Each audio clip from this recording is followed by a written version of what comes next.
39편 4절에서 7절 말씀입니다. 제가 가지고 있는 성경 구약 성경 830쪽쯤에 있습니다. 시편 39편 4절에서 7절의 말씀입니다. 찾으셨으면 한 절씩 교독하도록 하겠습니다. 제가 먼저 4절 말씀 먼저 읽습니다. 여호와여, 나의 종말과 연한이 언제까지인지 알게 하사 내가 나의 연약함을 알게 하소서.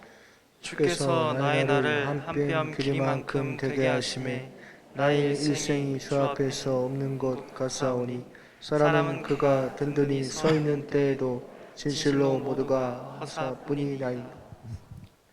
진실로 각 사람은 그림자같이 다니고 헛된 일로 소란하며 재물을 쌓으나 누가 거둘지 알지 못하나이다. 주여, 이제 내가 무엇을 바라리요? 나의 소망은 주께 있나이다. 아멘. 벌써 가을이 되었습니다. 가을에는 풍성한 결실과 더불어서 우리 인생에서 깊이 생각해야 되는 문제들이 참으로 많이 있습니다. 이 가을날에 메마른 나뭇잎을 바라보면서 우리 인생을 깊이 생각해 보아야 됩니다. 무엇이 정말 옳고 그른지를 잘 분별하여서 진리를 회복해야 됩니다. 자연은 있다가 얼마 안 있으면 금방 사라져버리는 추상입니다. 그렇지만 내 인생은 실제로 존재하는 실상입니다. 계절의 가을이 시간이 좀 흐르면 반드시 또 언젠가는 찾아오는 것처럼 우리 인생에서도 그 언젠가는 가을이 어느 날 말도 없이 갑자기 우리 삶 가운데 찾아옵니다. 떨어지는 낙엽을 바라보면서 우리 인생도 언젠가는 저 떨어지는 낙엽처럼 저렇게 떨어질 날이 오겠구나라고 생각해야 됩니다. 점점 뉘엿뉘엿 기울어져 가고 있는 석양을 바라보면서 우리 인생도 저렇게 저물 때가 있겠구나라고 하는 것을 절대 잊지 말아야 됩니다. 어떻게 보면 더덥기가 그지없는 인생이 왜 이렇게 더덥을 수밖에 없는가를 우리가 깊이 생각해 보아야 됩니다. 그리고 우리 인생의 가을을 생각하고 열매를 한번 생각해 보아야 되는 것입니다. 오늘 우리가 함께 읽었던 시편의 말씀을 보게 되면 이 다윗은 두 가지의 기도를 하나님께 지금 드리고 있습니다. 첫 번째 기도는 4절 말씀에 나옵니다. 우리 시편 39편 4절 말씀을 다 같이 함께 읽도록 하겠습니다. 화면을 보시고 읽습니다. 시작. 여호와여, 나의 종말과 연한이 언제까지인지 알게 하사 내가 나의 연약함을 알게 하소서. 아멘. 그리고 또 두 번째 기도는 그 밑에 7절 말씀에 나와 있습니다. 우리 7절 말씀 함께 보시길 원합니다. 우리 같이 7절 읽습니다. 시작. 주여, 이제 내가 무엇을 바라리요? 나의 소망은 주께 있나이다. 아멘. 누구한테 있다고요? 나의 소망은 주께 하나님께 있나이다. 오늘 이 다윗이 드린 이 기도는 가만히 보게 되면 우리가 드리는 기도하고는 사뭇 많이 좀 차이가 있고 다른 것을 볼 수가 있습니다. 우리는 하나님께 이 세상에 살아가면서 강함을 늘 요구하고 강하게 해달라고 그렇게 기도를 합니다. 늘 언제나 내 건강함을 요구하고 물질의 풍성함을 기도하고 지혜의 충만함을 하나님께 늘 간구합니다. 그런데 다윗은 지금 거꾸로 반대로 기도하고 있습니다. 우리가 볼 때에는 이 다윗의 기도가 잘못된 것처럼 그렇게 보이지만 하나님께 사실 다윗은 그 당시에 믿음의 거장이라고 할 수가 있습니다. 다윗이 잘못 본 것이 아니라 바로 똑바로 본 것입니다. 인간은 자기 스스로의 연약함을 알게 될 때 더 강한 때가 없습니다. 그리고 그 반대로 내가 강하다고 생각할 때보다 사실은 또 약한 때도 없습니다. 왜 그런 것입니까? 인간이 스스로를 자꾸만 착각하고 있기 때문입니다. 착각하면 자기도 남도 다 함께 같이 망하게 됩니다. 우리는 사실 한없이 너무나 부족하고 연약한 존재들입니다. 사랑하는 성도 여러분, 우리의 연약함을 바로 깨닫기를 원합니다. 그래서 우리 하나님 앞에서 정말 지극히 겸손한 자가 되어 살아가시기를 바랍니다. 그것이 바로 우리가 힘을 얻고 이 세상을 넉넉히 능히 이기는 길이 되는 것입니다. 우리는 어떻게 여러분, 우리 인생의 연약함을 깨달을 수가 있습니까? 첫째로 오늘 이 말씀을 보시면 다윗은 자기의 살아가는 인생이 너무나 짧다는 데에서 자신의 연약함을 깨닫게 되었습니다. 우리 인생은 아주 긴 것처럼 보이지만 지극히 너무나 짧은 세월을 살다가 우리는 가게 됩니다. 5절 말씀 보시기 바랍니다. 우리 5절 같이 읽습니다. 화면 보시고 5절입니다. 시작. 주께서 나의 날을 한 뼘 길이만큼 되게 하시매 나의 일생이 주 앞에서는 없는 것 같사오니 사람은 그가 든든히 서 있는 때에도 진실로 모두가 허사뿐이이다. 셀라. 여기에서 다윗은 자기의 날이, 자기 그 연수가 어떻다고 말하고 있습니까? 자기의 날이 어느 정도 길이라고 합니까? 손 한 뼘 길이 정도라고 하면서 아예 자기의 날은 없는 것과도 같다라고 고백하고 있습니다.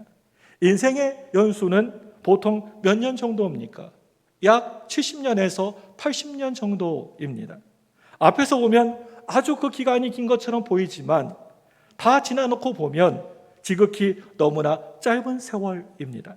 벌써 올 한 해도 10개월이라는 그 시간이 금방 훌쩍 지나가 버리고 말았습니다. 저희 부부도 결혼한 지가 벌써 20년이 지나가고 있습니다. 바로 엊그제 같은데 벌써 세월이 뒤돌아보니까 이렇게나 흘러가 버린 것입니다. 물 흐르듯이 바람 불듯이 흘러가 버린 시간들입니다. 유명한 부흥사 빌리 그레이엄 목사님은 인생의 시간들을 이렇게 분류했습니다. 사람은 이 세상에 태어나서 부모 밑에 있는 시간이 15년, 20년은 잠으로 다 그 시간을 다 보내고 5년은 늙어서 힘이 없어서 일을 하지 못하고 15년은 먹고 쉬고 즐기고 겨우 15년 정도만 사람 무시를 한다. 요즘은 TV 때문에 7, 8년을 빼앗긴다. 결국 인간은 5년에서 8년만 사람 무시를 할 뿐이다. 솔직하게 저와 여러분들 우리네 인생은 별거 다 아닙니다. 특별한 것 없습니다. 뜨는지 잘 모르게 금방 쳐버리고 마는 태양과도 같습니다. 우리가 잠시 이 세상에 머물다가 갈 때 내 인생이 지극히 너무나 짧다라고 하는 것을 늘 생각하며 기억하며 살아야 됩니다. 우리의 지식도 어떤 또 이 세상에 있는 명예도 또 권세도 우리 인생의 무상함을 절대 막지를 못합니다. 우리가 우리 인생의 덧없음을 깨닫게 될 때에 사람들이 그 인생을 살아가는 방법은 크게 두 가지 정도로 나뉘어지게 됩니다. 첫째로 늙기 전에, 더 나이 먹기 전에 더 먹고 즐기자라고 하는 부류가 있습니다. 둘째로 겸손함으로 내가 어떻게 살까를 결정하는 사람입니다. 우리는 하나님이 원하시는 방향으로 살아가야 되는 것입니다. 우리 누가복음 12장 말씀을 보시면 어리석은 부자가 뭐라고 이야기하고 있습니까? 내 영혼아 평안히 먹고 마시고 즐기자라고 했을 때 하나님의 반응은 뭐였습니까? 그걸 보면서 비웃으셨습니다. 사랑하는 성도 여러분, 인생은 교만하면 절대 안 됩니다. 그러다가 망할 수가 있습니다. 겸손하게 우리의 잠시 이 짧은 인생을 살아가야 되는 것입니다. 하나님이 정말 우리들에게 바라시고 원하시는 인생은 바로 겸손입니다. 여러분, 겸손하고 평범한 사람이 되어서 하나님의 지혜를 늘 구하시는 저와 여러분들 되시기를 바랍니다. 둘째로 다윗은 육체의 죽음을 통하여서 자신의 연약함을 배웠습니다. 죽음은 인생에 풀지 못하는 최대의 수수께끼라고 할 수가 있습니다. 죽음을 이겨낸 인간은 이 세상에 그 누구도 아무도 없습니다. 밀턴 메이어라고 하는 사람이 오늘의 위대한 사상이라고 하는 책을 보게 되면 이 죽음에 대해서 이렇게 이야기하고 있는 것을 보게 됩니다. 죽음에 대하여서 나는 아무것도 말하지 못한다. 죽음에 대하여서 나는 아무것도 생각할 수 없다. 그것은 죽음이 무엇인지 나는 모르기 때문이다. 여러분, 이 죽음은요, 그 어떤 역사도 없습니다. 수백 년, 수천 년 전하고 지금하고 하나도 다르지 않고 늘 동일합니다. 똑같습니다. 역사는 흐르는 것이고 변화가 있어야 됩니다. 그렇지만 이 죽음은 절대 변화가 없습니다. 그렇기 때문에 이 죽음에는 역사가 없습니다.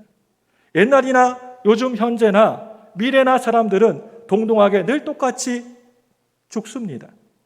자기의 생명을 마감합니다. 성경을 보게 되면 거지 나사로도 죽었고 또 부자도 죽었습니다. 그 어떤 사람도 자기에게 이렇게 찾아온 죽음 앞에 무기력합니다. 아무것도 할 수가 없습니다. 그래서 인간은 자신의 연약함과 부족함을 깨닫고 늘 하나님 앞에 나와 겸손해야 되는 것입니다. 모세는 죽음에 대해서 시편 말씀에 뭐라고 기록하고 있습니까? 우리 시편 90편 5절 말씀을 같이 보겠습니다. 우리 화면을 보고 같이 읽습니다. 시작. 주께서 그들을 홍수처럼 쓸어가시나이다. 그들은 잠깐 자는 것 같으며 아침에 돋는 풀 같으니이다. 아멘. 저는 처음에 이 말이 이해가 잘 되지 않았습니다. 이 말씀 무슨 말이냐 하고 이해가 되지 않았습니다. 그런데 어떤 보고 자료를 보게 되니까 이 지구상에 하루에 약 120만 명의 사람이 사망을 한다라고 하는 기록을 본 적이 있습니다. 매 초마다 30명씩입니다. 우리 광주 같은 그런 도시가, 큰 도시가 하루마다 없어지고 마는 것입니다.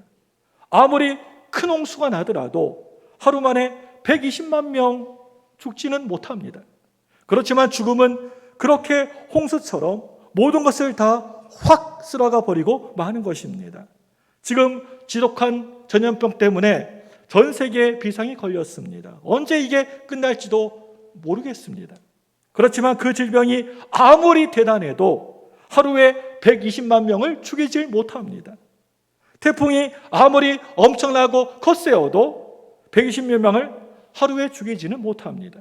그런데 죽음은 마치 홍수처럼 그렇게 수많은 사람들을 확 쓸어가 버리고 마는 것입니다.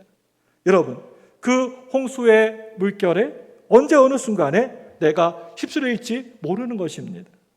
이 죽음의 위력 앞에서 내게도 반드시 그 언젠가는 죽음이 온다라고 하는 사실을 깨닫고 나의 연약함을 배울 때 우리는 겸손해질 수가 있습니다. 우리 전도서 7장 2절 말씀을 함께 보길 원합니다. 우리 같이 화면을 보고 읽습니다. 시작. 수상집에 가는 것이 잔치집에 가는 것보다 나으니 어느 사람의 끝이 이와 같이 됩니다. 산자는 이것을 그의 마음에 둘지어다. 아멘. 우리가 소상집에서 그래 나도 언젠가는 저렇게 떠나겠지라고 하는 인생의 지혜를 배울 수가 있습니다. 사람들은 매일 집을 떠나면서도 차를 타면서 오늘도 아무 일도 없이 무사히 지내기를 다들 바라고 소망합니다. 그래서 서로 만나면 서로 나누는 인사가 뭡니까? 안녕하세요? 안녕이라고 얘기합니다. 그런데 우리는 죽음이 나에게 찾아올 때 준비된 사람으로 그 죽음을 맞이할 수 있게 하옵소서. 이런 기도를 거기에다가 더해야 합니다. 그냥 무사하기만 바라지 말고 언제까지 피할 수 없는 죽음이라고 한다면 준비해서 맞이할 수 있도록 해야 되는 것입니다. 여러분, 우리가 버스나 또 택시를 타보면 운전기사들이 어린 사무엘이 기도하는 사진을 앞에다가 붙여놓고 오늘도 무사히라고 쓰여져 있는 것을 보신 적이 있을 겁니다. 그렇지만 그 어린 사무엘은 성경을 아무리 봐도 아빠가 무사하게 돌아오기를 기도한 적이 없습니다. 우리는 이 죽음을 늘 준비된 상태로 맞이해야 됩니다. 저는 아주 오래전에 겨울에 신방을 다 마치고 교회에 다시 돌아오다가 차가 눈길에 미끄러져 가지고 몇 바퀴를 핑그르 도는 그런 사고를 경험했었습니다. 정말 차가 갑자기 눈길에 미끄러져서 핑그르 돌아가는데 순식간이었습니다. 어느 분이 저에게 목사님, 궁금한 게 있습니다. 그 순간에 무슨 생각을 하셨습니까? 라고 물었는데 사실 그때에는 진짜 아무 생각이 없었던 것 같습니다. 그 아주 짧은 시간에 순간적으로 무엇을 생각하고 무엇을 준비할 수가 있었겠습니까? 아차, 죽었구나 할 때 이미 그 사고가 난 것입니다.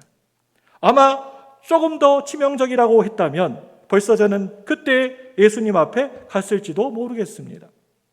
어떤 사람이 생명보험을 들려고 회사를 찾아갔다가 보험액이 너무나 비싼 듯 싶어서 잠시 유보하고 돌아와서 그만 사고를 만나게 되어서 그만 죽게 되었습니다.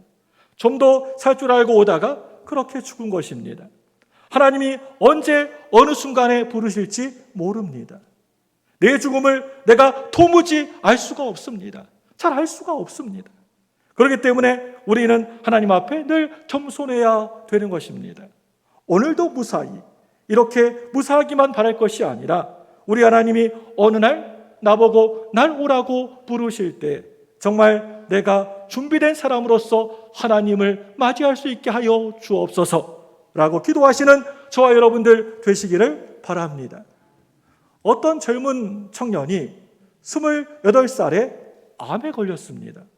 1년 사이에 바싹 말라버렸습니다. 아편 주사를 맞고 중환자실에서 해결같이 되어서 죽음을 맞이하게 되었습니다. 서울대학교를 졸업한 사람입니다. 의사들과 가족들은 다 같이 그 사람의 병명이 암이라고 하는 사실을 그 사람에게 숨겼습니다. 다만 몇 달을 치료하면 튀어나올 수 있을 것이라고 속였습니다. 그 청년에게 목사님이 가서 예수님에 대해서 말하면 비실비실 웃기만 합니다. 매일같이 견딜 수 없는 통증으로 몸부림을 치면서도 자기의 죽음을 알지 못하고 병원을 나가면 이런저런 일들을 할 것이라고 계획을 세우고 웃고만 있는 청년 앞에서 목사님은 인간의 비애를 느끼지 않을 수가 없었습니다. 사랑하는 우리 성도 여러분, 예수 그리스도를 알지 못하는 사람들은 다 같은 인생들입니다. 길고 짧은 차이는 있을진 모르겠지만 모든 사람들은 다 죽음을 소유한 인생들입니다. 오늘 자기는 어디 아픈 데도 없고 건강하다고 거리를 활보하고 다니는 그런 사람이라고 할지라도 죽음을 소유한 존재로서 하나님 앞에서 늘 겸손하기를 바랍니다. 셋째로, 인생의 카운트다운은 이미 시작이 되었습니다. 하나님 앞에 연약함을 배울 때 인간은 강해지고 또 보람있게 살 수가 있습니다. 우리에게 닥쳐오는 이 죽음과 덧없음은 다른 어떤 것이 아니라 바로 죄의 결과입니다. 죄는 결국에는 사망의 죽음에 이르게 합니다. 죄의 문제를 해결해 놓고 우리는 인생을 살아가야 됩니다. 이 문제를 우리가 해결하지 못한다고 한다면 성경에 나오는 어리석은 부자일 수밖에 없습니다. 인간에게는 영의 죽음, 육신의 죽음, 영원한 죽음이 순서적으로 찾아옵니다. 오늘 아무리 내가 젊고 싱싱해도 이 죽음을 절대 피할 수는 없습니다. 여러분, 죄의 값은 사망입니다. 저는 젊었을 때 평생 우리 아이들만 가르치고 아이들만 이렇게 말씀을 전하는 그 교육 목회를 가진 그 꿈이, 그게 제 꿈이었습니다. 그래서 젊은 시절에는 아이들과 늘 같이 함께 있었습니다. 어느 날 그 아이들에게 수련회를 맞이하여서 말씀을 전한 적이 있습니다. 꿈이 참으로 많은 나이, 그 어린 아이들에게 진정한 죽음의 의미를 보여준다라고 하는 것은 대단히 어려운 일입니다. 그렇지만 그 시간에 죄의 싹슨, 죄의 값은 사망이라고 하는 것을 가르쳐야 했기 때문에 저는 속으로 하나님 무슨 말씀을 전해야 됩니까? 어떻게 해야 됩니까? 하면서 하나님께 속으로 기도했습니다. 하나님 지혜를 달라고 말입니다. 그런데 갑자기 제 마음속에 쓱 하고 좋은 생각이 스쳐 지나갔습니다. 저는 머리 위에 있는 파란 나뭇가지를 하나 꺾었습니다. 그리고 그 가지를 아이들에게 보여주면서 들고 이것이 죽었을까 살았을까? 라고 물어보았습니다. 존재 자체에서 끊어졌으니까 죽었다는 그런 아이들도 있었고, 또 아직 파랗게 살아있으니까, 싱싱하니까 살았다고 말하는 아이들도 있었습니다.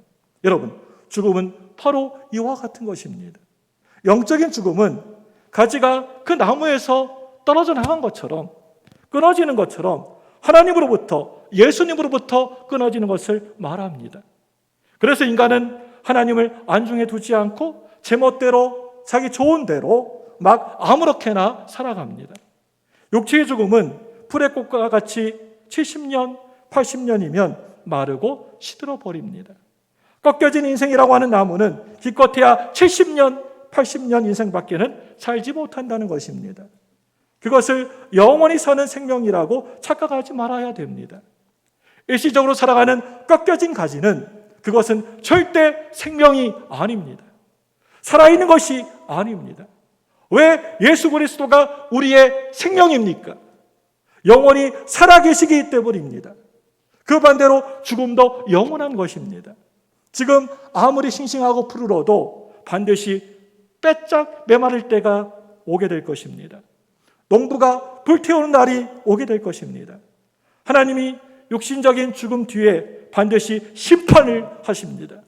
예수님을 전혀 알지 못하는, 믿지 않는, 예수 안 믿는 불신자들에게는 영원한 죽음이 그 사람에게 기다리고 준비되고 있습니다. 다 죄의 결과 때문입니다. 사랑하는 성도 여러분, 여러분은 준비하고 계십니까?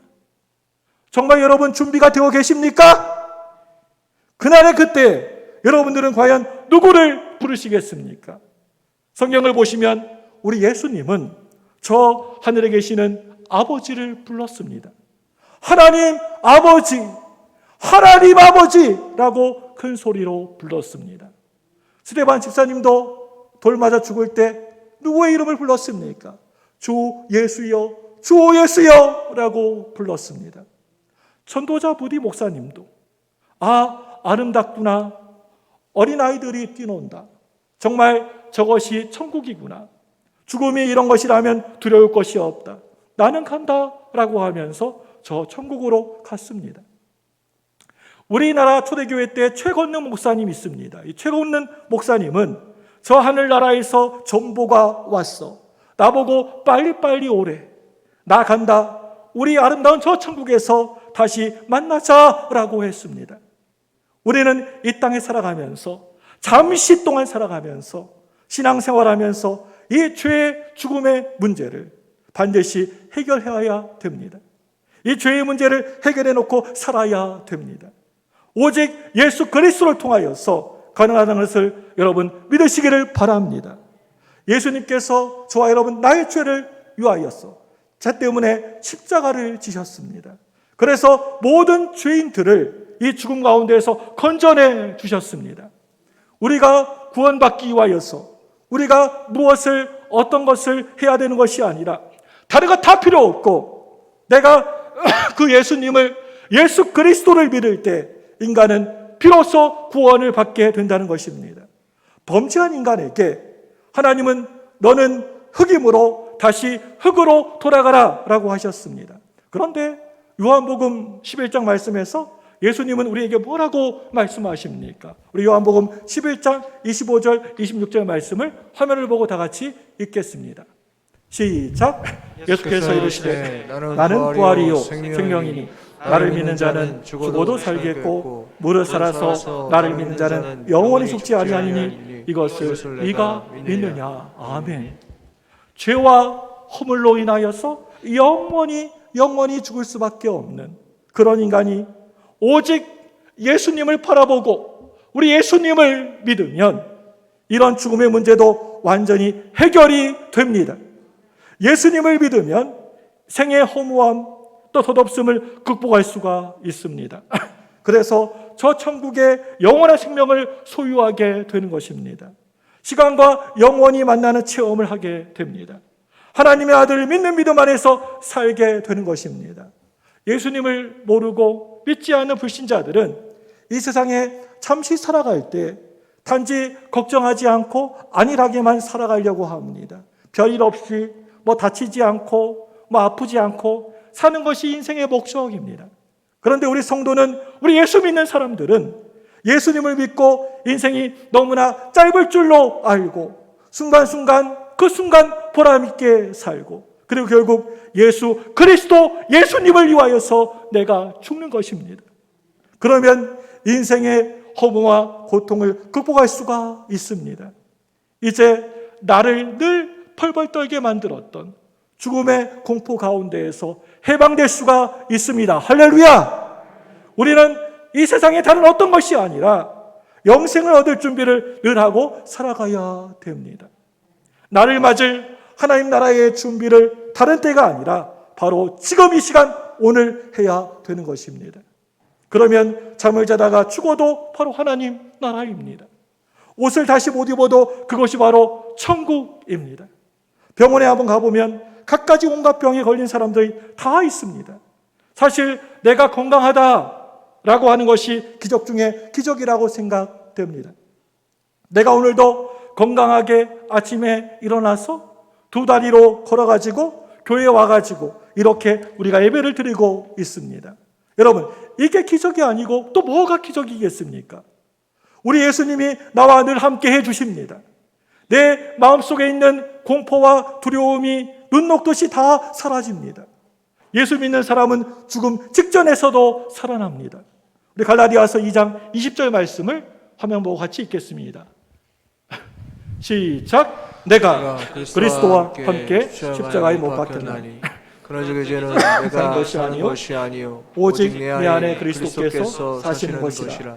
이제 내가 육체 가운데 사는 것은 나를 사랑하사 나를 위하여 자기 자신을 버리신 하나님의 아들을 믿는 믿음 안에서 사는 것이라. 아멘.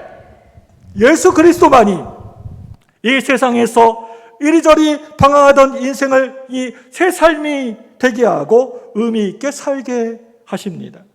그분 안에서만 죽음의 공포와 두려움이 해결되어집니다. 인생의 허무함이, 덧없음이 사라져버리게 되는 것입니다. 염려와 나를 짓눌렀던 그런 걱정과 고민들이 사라져버립니다. 우리 중에 자기의 행위와 선행으로 구원받을 육체는 단 한 사람도 하나도 없습니다.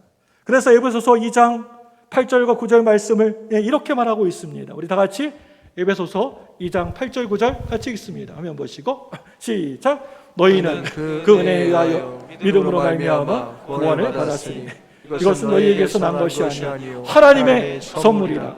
행위에서 난 것이 아니니 이는 누구든지 자랑하지 못하게 함이라. 아멘. 우리는요 어떤 행위가 아니고 오직 믿음으로 우리에게 구원을 받습니다. 만약에 행위로 저 천국에 가고 구원을 받는다고 한다면 여러분, 그 천국은요 진정한 천국이 아닙니다. 보통 착하다라고 하는 유순한 사람을 보면 그 마음의 교만이 보통이 아닐 때가 있습니다. 많습니다. 스스로 나는 괜찮은 사람이야, 스스로 괜찮다라고 하는 사람들로 만약에 천국이 가득 찬다고 한다면 아마 그곳은 교만한 사람들 천지일 것입니다. 그것은 결코 진정한 천국일 수가 없습니다. 자기의 악한 행실보다 자기의 선행, 의로움 때문에 구원받지 못한 이들이 훨씬 더 많다라고 하는 사실을 우리가 분명하게 알아야 됩니다. 예수님 당시에 세리와 창기들이 있었습니다. 왜 그들은 구원을 받았습니까? 자기를 믿을 것이 그 어딜 보아도 아무것도 없기 때문이었습니다. 내세울 것이 하나도 없었습니다. 그래서 오직 하나님만을 의지했습니다. 오직 우리 예수님만을 바라보았습니다. 그래서 그들은 그렇게 구원을 받게 된 것입니다. 그런데 예수님 당시에 바리새인들은 왜 구원을 받지 못했습니까? 자기의 선행과 자기의 공로, 자기의 의로움을 의지했기 때문이었습니다.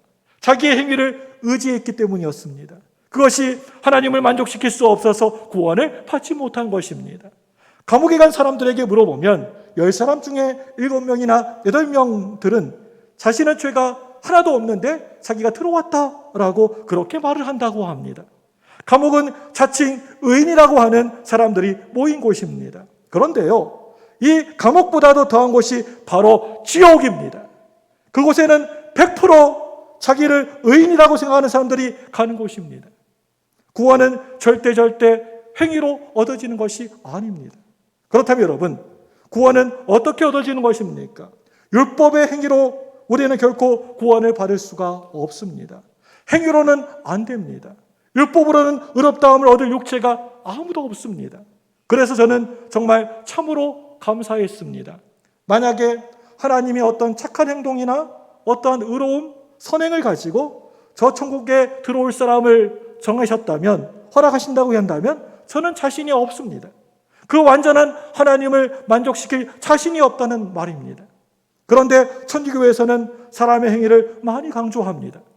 그렇지만 우리 예수님은 우리들에게 뭐라고 하십니까? 너희들은 그냥 믿기만 하라고 말씀하십니다. 여러분, 우리가 믿으면 구원을 받게 되는 것입니다. 여러분, 어떻습니까? 이렇게 예수의 이름은 능력이 있습니다. 권능이 있습니다. 예수의 이름이 한 영혼을 죽음 직전에서 건져내신 것입니다.